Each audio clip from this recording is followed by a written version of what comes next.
So hello friends, good morning, good afternoon या good evening, जब भी आप लोग मेरा वीडियो देख रहे हैं। फ्रेंड्स, आज हम डिस्कस करेंगे ट्रांसफर ऑफ प्रॉपर्टी एक्ट के अंदर प्रॉपर्टी के ट्रांसफर से हमारा मतलब क्या होता है, एक्ट में इसको किस तरह से डिफाइन किया गया है, इसके वर्ड्स को डिटेल में हम देखेंगे और इससे रिलेटेड कुछ केस लॉज हम यहाँ पे स्टडी करेंगे। सो आइए शुरू करते हैं।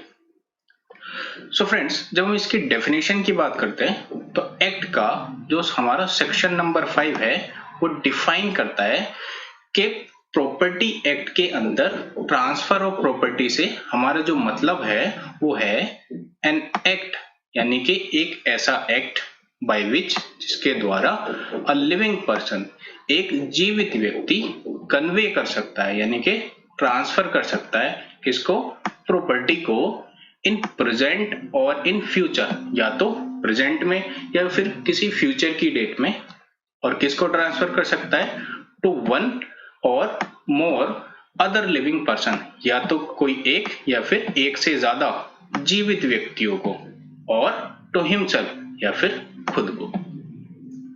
तो इसको अगर हम फिर से देखें, an act by which a living person convey transfer in present और इन फ्यूचर टू वन और मोर अदर लिविंग पर्सन और टू हिमसेल्फ, एक ऐसा एक्ट जो कि ये बताता है कि किस प्रोसीजर के थ्रू एक पर्सन जो है, एक लिविंग पर्सन अपनी प्रॉपर्टी को ट्रांसफर कर सकता है प्रेजेंट में या किसी फ्यूचर की डेट पे एक या एक से ज्यादा जीवित व्यक्तियों को या खुद को। आइए अब इसको थोड़ा सा डिटेल में देखते हैं। डेफिनेशन में जो पहला वर्ड यूज हुआ है that is it is an act.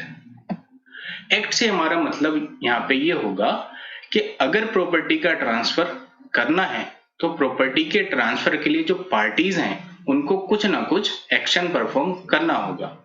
यहाँ पे जो प्रॉपर्टी का ट्रांसफर है वो ऑटोमेटिकली नहीं होने वाला, जैसा कि विल के केस में होता है। फ्रेंड्स, जैसा कि आप लोग जानते ही होंगे, विल के केस में क्या होता है कि जो विल को बनाने या बनवाने वाला पर्सन होता है वो अपनी लाइफ टाइम के दौरान उस विल को बनवा लेता है, और जब वो पर्सन जीवित नहीं रहता उसके मरने के बाद में जो विल होती है वो एग्जीक्यूट होती है। और विल को एग्जीक्यूट होने या करवाने के लिए उससे रिलेटेड जो पार्टीज हैं उनको कुछ एक्शन परफॉर्म करने की जरूरत नहीं होती, जो विल है वो ऑटोमेटिकली ही एग्जीक्यूट हो जाती है। लेकिन प्रॉपर्टी एक्ट के केस में अगर प्रॉपर्टी का ट्रांसफर होना है तो वो ऑटोमेटिकली नहीं हो सकता, पार्टीज को कुछ ना कुछ एक्शन परफॉर्म करना पड़ेगा। नेक्स्ट जो वर्ड यहाँ पे यूज हुआ है लिविंग पर्सन, यहाँ पे एक्ट क्लियरली स्पेसिफाई करता है कि जो प्रॉपर्टी का ट्रांसफर होगा वो एक इंटर विवोस ट्रांसफर है। इंटर विवोस से हमारा मतलब होता है कि जिन दो पार्टीज के बीच में प्रॉपर्टी का ट्रांसफर हो रहा है वो पार्टीज ट्रांसफर के दौरान दोनों ही पार्टीज जीवित अवस्था में होनी चाहिए। अगेन अगर हम इसको विल से कंपेयर करें तो विल के केस में क्या होता है कि जो प्रॉपर्टी को ट्रांसफर करने वाला होता है वो जब मर जाता है उसके बाद प्रॉपर्टी का ट्रांसफर होता है, लेकिन यहाँ पे ये कंडीशन एप्लीकेबल नहीं है। एक्ट क्लियरली कहता है कि जिस इंस्टेंट पे प्रॉपर्टी का ट्रांसफर हो रहा है उस टाइम पे दोनों ही पार्टीज जीवित होनी चाहिए। अब लिविंग पर्सन में कौन कौन आएगा, इसका आंसर भी एक्ट देता है। एक्ट कहता है कि लिविंग पर्सन में जो हमारे लिविंग इंडिविजुअल्स हैं, चाहे वो मैन हो या वुमेन हो, वो तो आएंगे ही आएंगे। इसके अलावा इट ऑल्सो इंक्लूड कॉर्पोरेशन और other association of person, corporation भी इसमें आएंगी, और अगर पर्सन ने कोई एसोसिएशन फ्रेम की हुई है तो वो भी लिविंग पर्सन की कैटेगरी में ही आएगी। नेक्स्ट जो हमारा रूल कहता है कि जो ट्रांसफरर होगा, ट्रांसफरर मतलब जो प्रॉपर्टी को ट्रांसफर करने वाला है, उसके लिए यहाँ पे कुछ कंडीशन रखी गई है। कंडीशन क्या है, एक्ट कहता है कि जो ट्रांसफरर होगा that must be competent to contract. केवल वही बंदा प्रॉपर्टी को ट्रांसफर करने के लिए एलिजिबल होगा जो किसी कॉन्ट्रैक्ट में एंटर होने के लिए कैपेबल होता है, कॉम्पिटेंट होता है। और कॉन्ट्रैक्ट के लिए क्या कंडीशन होती है, that he must get the age of majority, यानी बंदा ऐसा होना चाहिए जिसकी आयु 18 साल या उससे ज्यादा है। उससे कम उम्र का कोई पर्सन है, यानी कि अगर कोई माइनर है तो माइनर अपनी प्रॉपर्टी को ट्रांसफर नहीं कर सकता है। साथ में जो दूसरी कंडीशन है that the transfer must be sound minded, जो बंदा अपनी प्रॉपर्टी को ट्रांसफर कर रहा है वो दिमागी रूप से पूरी तरह स्वस्थ होना चाहिए। कोई पागल इंसान या कोई लुनेटिक पर्सन अपनी प्रॉपर्टी को ट्रांसफर नहीं कर सकता। लेकिन ये कंडीशन जो है वो ट्रांसफरी मतलब जिसके फेवर में प्रॉपर्टी ट्रांसफर हो रही है उसके लिए एप्लीकेबल नहीं है। एक्ट कहता है that the transferee may be a minor, जिसके फेवर में प्रॉपर्टी ट्रांसफर हो रही है कोई माइनर हो सकता है, माइनर मतलब जिसकी एज 18 साल से कम होगी, इंसेन हो सकता है, कोई पागल इंसान हो सकता है, और the child in mother worms, या फिर कोई ऐसा बालक हो सकता है जिसका जन्म अभी तक नहीं हुआ है, वो अपनी माँ के गर्भ में ही है। एक्ट ऐसे बालक को भी एक लिविंग पर्सन की कैटेगरी में काउंट करता है।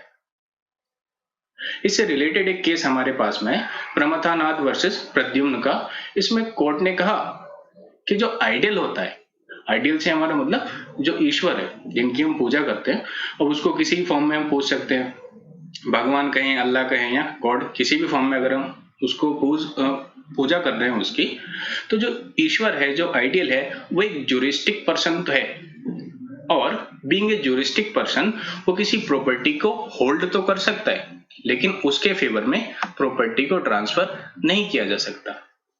यानी अगर कोई बंदा चाहे किसी ईश्वर के फेवर में प्रॉपर्टी को ट्रांसफर कर दे तो वो नहीं कर सकता। हाँ, ऐसा हो सकता है कि वो जो प्रॉपर्टी ट्रांसफर कर रहा है वो किसी रिलीजियस पर्पस के लिए यूज हो सकती है। ये किसी ट्रस्ट के फेवर में प्रॉपर्टी ट्रांसफर की जा सकती है जिसकी जिम्मेदारी होती है उस मंदिर, उस मस्जिद या गुरुद्वारे की देखभाल करने की, लेकिन उस ईश्वर के रेस्पेक्ट में प्रॉपर्टी को ट्रांसफर नहीं किया जा सकता, क्योंकि एक्ट कहता है कि जो आइडियल है वो कोई जीवित पर्सन नहीं है। नेक्स्ट हम बात करते हैं, जो नेक्स्ट वर्ड एक्ट में यूज हुआ है दैट इज कन्वे। कन्वे का मतलब होता है ट्रांसफर, और ट्रांसफर किसका? ऑब्वियसली प्रॉपर्टी का। या फिर हम इसको ऐसे भी कह सकते हैं पासिंग ऑफ राइट्स, अधिकार का ट्रांसफर। अब प्रॉपर्टी एक्ट में ये जो ट्रांसफर है वो अलग अलग तरीकों से हो सकता है। एक्ट कहता है ट्रांसफर या तो सेल की फॉर्म में हो सकता है, मॉर्टगेज की फॉर्म में हो सकता है, लीज की फॉर्म में हो सकता है, एक्सचेंज की फॉर्म में हो सकता है, या गिफ्ट की फॉर्म में हो सकता है। सेल से हमारा मतलब होता है out to transfer, out to out transfer. That means एक ऐसा ट्रांसफर जिसमें एक पार्टी अपने किसी प्रॉपर्टी को किसी दूसरी पार्टी को ट्रांसफर कर देती है। अब यहाँ पे जो ट्रांसफर हुआ है वो प्रॉपर्टी का पोजीशन भी होगा और उसकी ओनरशिप भी, उसका मालिकाना हक भी ट्रांसफर होगा, और उसके एवज में सामने वाली पार्टी से पैसा ले लेती है, तो ये हो जाता है सेल। मॉर्टगेज के केस में कोई एक पार्टी या कोई एक बंदा अपनी प्रॉपर्टी को किसी दूसरे पर्सन के पास में गिरवी रख के उसके एवज में कुछ लोन किसी एक फिक्स ड्यूरेशन के लिए वहां से ले लेता है, और जब तक वो लोन अपना नहीं चुकाता है तब तक उस प्रॉपर्टी का जो पोजीशन रहता है वो लोन देने वाले पर्सन के पास में रहता है। जब वो अपना लोन चुका देता है उसके बाद जो पोजीशन है वो वापस से उसी पर्सन के पास में आ जाता है। नेक्स्ट होता है लीज। लीज यानी कि पट्टा। लीज के केस में क्या होता है, किसी एक फिक्स ड्यूरेशन के लिए प्रॉपर्टी का पोजीशन लीज लेने वाले पर्सन के हाथ में आ जाता है। यहाँ पे ध्यान देने वाली बात यह है कि जो ट्रांसफर होता है वो केवल पोजीशन ट्रांसफर होता है, ओनरशिप ट्रांसफर नहीं हो रही। एग्जाम्पल के लिए मान लो एक पर्सन जो है किसी दूसरे पर्सन से कोई घर किराए पे लेता है 1 साल के लिए या 2 साल के लिए, तो जब तक उन दोनों के बीच का वो कॉन्ट्रैक्ट है 1 साल या 2 साल के लिए, तब तक उस इमूवेबल प्रॉपर्टी को यानी कि उस घर को जिस पर्सन ने किराए पे लिया है वो उसको एंजॉय कर सकता है, उसके पोजीशन को एंजॉय कर सकता है, अपने हिसाब से उसको यूज कर सकता है। तो पोजीशन तो उसके पास में आ गया, लेकिन जो मालिकाना हक है वो उसी पर्सन के पास में होता है जिसकी वो प्रॉपर्टी होती है। Next is exchange. एक्सचेंज जो होता है ये भी सेल की एक फॉर्म होती है।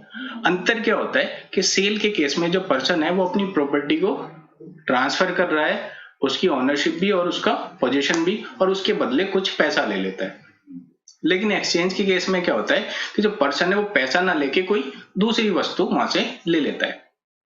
एग्जाम्पल के लिए एक बंदा जाता है और दुकान पे जाता है और 1 किलो गेहूं दे देता है और उसके बदले वहां से आधा किलो शुगर ले लेता है, तो ये क्या हुआ, एक्सचेंज हुआ। जो व्हीट है वो सामने वाली पार्टी के पास चला गया और जो शुगर है वो उस बंदे के पास में आ गई। Next form of transfer is gift. Gift एक ग्रेटिट्यूअस ट्रांसफर होता है, यानी कि जो ट्रांसफर करने वाला पर्सन है, जो ट्रांसफरर है, वो बिना किसी कंसिडरेशन के, बिना किसी इच्छा के अपनी प्रॉपर्टी को ट्रांसफर कर देता है। यहाँ पे उसका जो मोटिव होता है वो पूरी तरह से ग्रेटिट्यूअस होता है, वो बदले में उससे कुछ नहीं चाहता है। तो ये भी ट्रांसफर की एक फॉर्म होती है।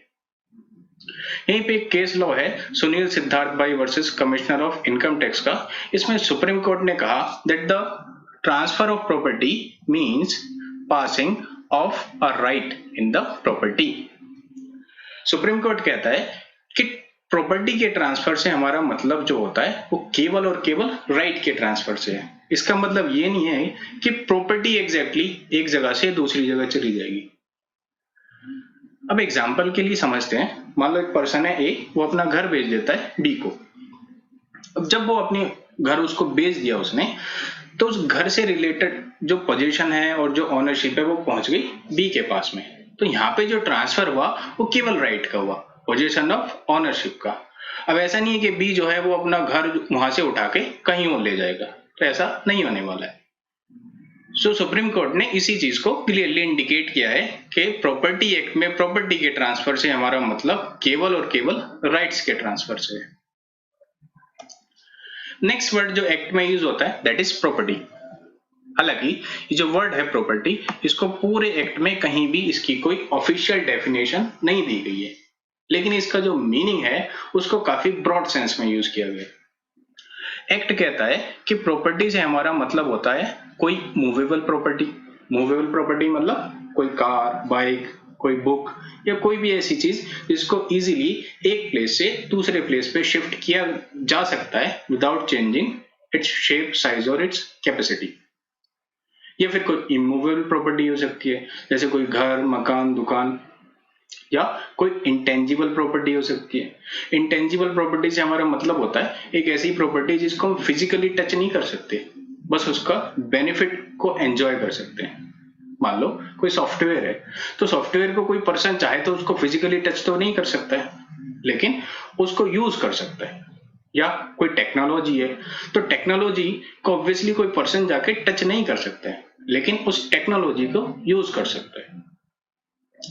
ऑल्दो ये जो प्रॉपर्टीज है, मूवेबल प्रॉपर्टीज क्या होती हैं, इमूवेबल प्रॉपर्टीज क्या होती हैं, टेंजिबल, इनटेंजिबल प्रॉपर्टीज, इनको हम ऑलरेडी अपने एक वीडियो लेक्चर में कवर कर चुके हैं। आई होप कि आप लोगों ने उसको देखा होगा, और नहीं देखा तो वीडियो के डिस्क्रिप्शन बॉक्स में आपको उसका लिंक मिल जाएगा, प्लीज उसको जाके देखिए।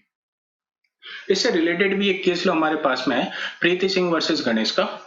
इसमें कोर्ट ने कहा कि जो प्रॉपर्टी से हमारा मतलब होता है प्रॉपर्टी एक्ट के अंदर, तो इसमें केवल वो प्रॉपर्टी नहीं है जो इंडिया के अंदर है। प्रॉपर्टी एक्ट कहता है कि प्रॉपर्टी से हमारा मतलब उन प्रॉपर्टीज से भी है जो कि इंडिया के आउटसाइड प्लेस है, ये किसी ऐसी टेरिटरी में है जहां पे ये एक्ट एप्लीकेबल ही नहीं है। लेकिन अगर प्रॉपर्टी किसी ऐसी जगह पे है जहां पे ये एक्ट एप्लीकेबल है, तो उस कंडीशन में पार्टीज के जो भी राइट और लायबिलिटीज होंगे वो ट्रांसफर ऑफ प्रॉपर्टी एक्ट के थ्रू ही डिफाइन होंगे। इससे कोई फर्क नहीं पड़ता कि उसकी लोकेशन क्या है। एग्जाम्पल के लिए, अगर कोई बंदा दिल्ली में प्रॉपर्टी खरीदता है, मुंबई में खरीदता है, चेन्नई में खरीदता है या कहीं भी खरीदता है, तो उससे कोई फर्क नहीं पड़ रहा कि उसने प्रॉपर्टी खरीदी कहां पे। जो ट्रांसफर ऑफ प्रॉपर्टी एक्ट के प्रोविजंस हैं वो हर जगह इक्वली एप्लीकेबल होंगे। हालांकि इसके कुछ अपने एक्सेप्शंस भी हैं, जैसे कि जो हमारी मूवेबल प्रॉपर्टी होती है, यानी कि जो चल संपत्ति होती है, उसको डील किया जाता है सेल्स ऑफ गुड्स एक्ट के थ्रू, यानी माल विक्रय अधिनियम के थ्रू। या फिर अगर कोई जो प्रॉपर्टी इनहेरिटेंस में मिली है, विरासत में हमें मिली है, तो वो इंडियन सक्सेशन एक्ट के थ्रू डिफाइन होती है। अदरवाइज जितनी भी प्रॉपर्टी होंगी वो सब एप्लीकेबल उन पे होगा transfer of property act. Next हम बात करते हैं ट्रांसफर की जो टाइमिंग होती है वो क्या होती है। अब एक्ट कहता है that the transfer of property may be made to take place with immediate effect और to take place on a future date, कि जो प्रॉपर्टी का जो ट्रांसफर हो रहा है या होने वाला है वो किसी प्रेजेंट डेट में भी हो सकता है या फिर किसी फ्यूचर डेट में भी हो सकता है। लेकिन कंडीशन क्या है कि जिस टाइम पे प्रॉपर्टी का ट्रांसफर हो रहा है वो प्रॉपर्टी एग्जिस्टेंस में होनी चाहिए। एक एग्जांपल से इसको समझते हैं। मान लो कोई बंदा है ए, वो अपनी प्रॉपर्टी को ट्रांसफर कर देता है बी को, और उसमें कंडीशन ये रखता है कि जब तक बी जिंदा है तो प्रॉपर्टी बी के कंट्रोल में रहेगी, लेकिन जब बी मर जाएगा तो बी के मरने के बाद में जो प्रॉपर्टी है वो सी के पास में चली जाएगी। तो अगर बी के कॉन्टेक्स्ट में हम यहाँ पे प्रॉपर्टी के ट्रांसफर को देखें तो ये एक प्रेजेंट ट्रांसफर है, लेकिन अगर सी के लिए देखें तो ये प्रॉपर्टी का जो ट्रांसफर है वो एक फ्यूचर ट्रांसफर है। यानी सी को प्रॉपर्टी केवल तब मिल सकती है जब बी मर जाएगा, जब तक बी जिंदा है तब तक सी के पास में प्रॉपर्टी नहीं आ सकती। इससे रिलेटेड एक केस लॉ है Jugal Kishore versus raw cotton company limited 1955 का। इसमें सुप्रीम कोर्ट ने क्लियरली कहा कि जो एक्ट में डेफिनेशन में जो वर्ड यूज हुआ है प्रेजेंट और इन फ्यूचर, यहाँ पे इसका जो मतलब है वो केवल और केवल प्रॉपर्टी के ट्रांसफर से मतलब होता है। इसका मतलब ये नहीं है कि आप कोई प्रॉपर्टी फ्यूचर में खरीदने की प्लानिंग कर रहे हो और आपने वो प्रॉपर्टी खरीदी नहीं है लेकिन उसका ट्रांसफर आप आज ही कर दो, ऐसा पॉसिबल नहीं है। किसी भी प्रॉपर्टी को आप केवल और केवल तभी ट्रांसफर कर सकते हो जब वो प्रॉपर्टी एक्चुअल में आपके पास में होगी। जब तक वो प्रॉपर्टी एक्चुअल में आपके पास में नहीं है तब तक आप उस प्रॉपर्टी को ट्रांसफर नहीं कर सकते। एक्ट यहाँ पे क्लियरली कहता है कि प्रॉपर्टी का एग्जिस्टेंस में होना जरूरी है, बिना एग्जिस्टेंस में प्रॉपर्टी को ट्रांसफर कर पाना पॉसिबल नहीं होता। लेकिन हाँ, यहाँ पे एक कंडीशन हो सकती है कि मान लो कोई पर्सन है वो प्रॉपर्टी खरीदने की प्लानिंग कर रहा है कि भाई वो अगर आने वाले 6 महीनों के अंदर अंदर कोई प्रॉपर्टी खरीदेगा, साथ में उसकी ये भी इंटेंशन है कि प्रॉपर्टी को वो खरीदने के बाद में अपने किसी बेटे को वो ट्रांसफर कर देगा उस प्रॉपर्टी को। तो वो अपने उस बेटे के साथ में एक कॉन्ट्रैक्ट कर सकता है, या बेटा ना हो कोई दूसरा पर्सन हो जिसके फेवर में वो प्रॉपर्टी ट्रांसफर करना चाहता है, तो उसके साथ वो कॉन्ट्रैक्ट तो कर सकता है कि जब वो प्रॉपर्टी खरीदेगा तो खरीदने के बाद तुरंत ही सारी की सारी प्रॉपर्टी उसके फेवर में वो ट्रांसफर कर देगा। लेकिन प्रॉपर्टी को खरीदने से पहले वो प्रॉपर्टी को एक्चुअल में उसके पास में ट्रांसफर नहीं कर सकता है। नेक्स्ट हम बात करते हैं जो एक्ट में कहा गया है कि that the transfer can be made in favour of one और मोर लिविंग पर्सन और टू हिमसेल्फ, कि जो प्रॉपर्टी का ट्रांसफर हो रहा है वो किसी एक या एक से ज्यादा लिविंग पर्सन के फेवर में हो रहा है। एक्ट ये भी कहता है कि जो प्रॉपर्टी का ट्रांसफर है वो एक पर्सन खुद के फेवर में भी कर सकता है। अब कोई पर्सन किसी प्रॉपर्टी को खुद के फेवर में कैसे ट्रांसफर कर सकता है? एक ट्रस्ट बना के। अगर बंदा एक ट्रस्ट बना लेता है और उसका ट्रस्टी भी वो खुद बन जाता है, उस कंडीशन में वो उस प्रॉपर्टी को खुद के फेवर में ट्रांसफर कर सकता है। सो फ्रेंड्स, ये टॉपिक यहीं पे खत्म होता है। आई होप कि आप इस वीडियो लेक्चर में जो भी मैंने आपको समझाने की कोशिश की है आप लोग उसको समझ पाएंगे। एंड अगर आपको वीडियो अच्छी लगी तो please like and share the video and subscribe the channel. Thanks.